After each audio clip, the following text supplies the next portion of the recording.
Hi అండి అందరికీ.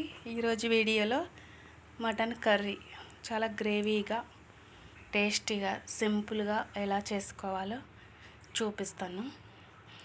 ముందుగా ఒక హాఫ్ కేజీ మటన్ని తీసుకొని శుభ్రంగా కడగాలి. ఒక 4-5 సార్లు కడిగి శుభ్రంగా అందులో కొద్దిగా పసుపు కొద్దిగా కారం వేసుకొని బాగా కలుపుకొని స్టవ్ మీద 20 నిమిషాలు బాగా ఉడికించుకోవాలి.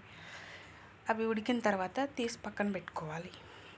ఆ తర్వాత ఇందులో గ్రేవీ కోసం ముందుగా అల్లం వెల్లుల్లి 5-6 కొబ్బరి ముక్కలు 2 ఉల్లిగడ్డలు కొద్దిగా పచ్చిమిర్చి ఇవన్నీ వేసుకొని వాటిని బాగా మెత్తగా పేస్ట్ చేసుకొని పక్కన పెట్టుకోవాలి. ఆ తర్వాత తాలింపు కోసం 2 టమాటోలు ఒక ఆనియన్ కట్ చేసి పక్కన పెట్టుకోవాలి. ఆ తర్వాత స్టవ్ ఆన్ చేసి ఒక గిన్నె పెట్టుకొని అందులో ఆయిల్ వేసుకొని ఆయిల్ హీట్ అయ్యాక టమాటా ఉల్లిగడ్డ ముక్కలు వేసుకొని బాగా ఫ్రై అవ్వనివ్వాలి. అందులో కొద్దిగా కరివేపాకు వేసుకోవాలి, కొద్దిగా పసుపు కూడా వేసుకోవాలి. ఇవన్నీ బాగా కలుపుకోవాలి.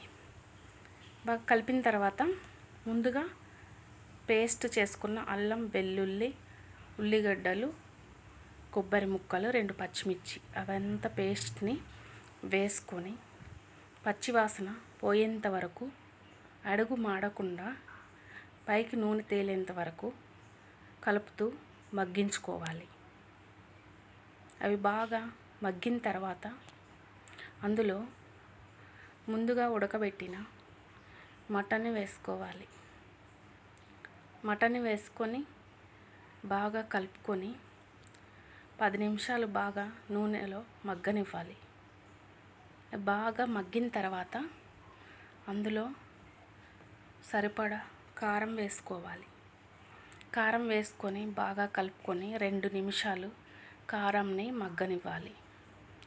మగ్గిన తర్వాత అందులోకి సరిపడా ఎసరు పోసుకోవాలి. నేనైతే 2 గ్లాసులు ఎసరు పోసాను.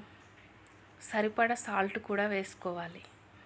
వేసుకొని బాగా కలుపుకొని దగ్గరికి అయ్యేంత వరకు మటన్ని ఉడికించుకోవాలి. మటన్ బాగా ఉడికిన తర్వాత అందులో కొద్దిగా గరం మసాలా వేసుకొని బాగా కలుపుకోవాలి. బాగా కలిపిన తర్వాత 2 నిమిషాలు మగ్గనివ్వాలి. మగ్గిన తర్వాత అందులోకి కొద్దిగా కొత్తిమీర వేసుకుంటే ఎంతో టేస్టీ అయిన mutton curry gravy curry ready. ఒకసారి ట్రై చేయండి. ఇలా చాలా బాగుంటుంది.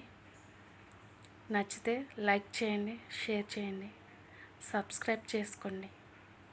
Thanks for watching.